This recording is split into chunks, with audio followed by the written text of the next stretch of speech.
طيب، الصلاة على النبي. احنا الآن في المستودع. هذه الألواح كلها تالفة بسبب الرصاص الراقع. تخيلوا أن هذه الكمية كلها خرجت خلال شهر أو شهرين منذ بدء تدشين خدمة الطاقة الشمسية. قرب لي بالله لا هنا لو تكرمت. هذه رصاصة راقع.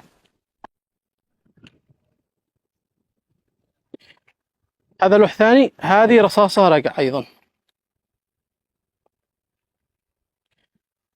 هذا لوح مثلا،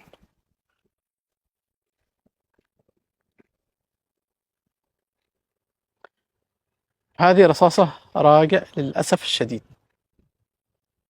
أوكي، طيب، هذه الكمية خلال شهر أو ربما شهرين أو خلينا نقول 3 أشهر. تخيلوا أنه بعد سنة الكمية مضاعفة عشرات المرات. ففي ختام هذا الفيديو أنا أوجه رسالة مجتمعية خالصة بعيدا عن أي شيء. هذه المحطة قدمت من قبل الأشقاء في دولة الإمارات العربية المتحدة لخدمة الناس في عدن. أرجوكم حافظوا عليها.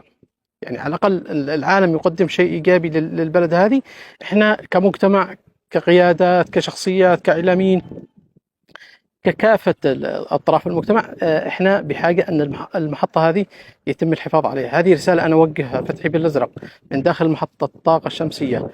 أدعو فيها القيادات الأمنية والعسكرية والسلطة المحلية والمواطنين والإعلاميين إلى تكثيف الجهود لتوعية الناس، توعية المعسكرات، توعية كافة الأطراف بأنه إطلاق الرصاص في محيط هذه المحطة خطر كبير جدا.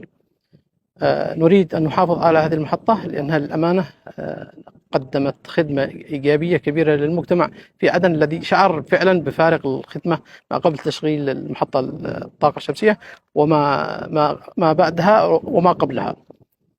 ندائي الأخير، إحنا بحاجة أن يتوقفوا عن إطلاق الرصاص. وتحياتي.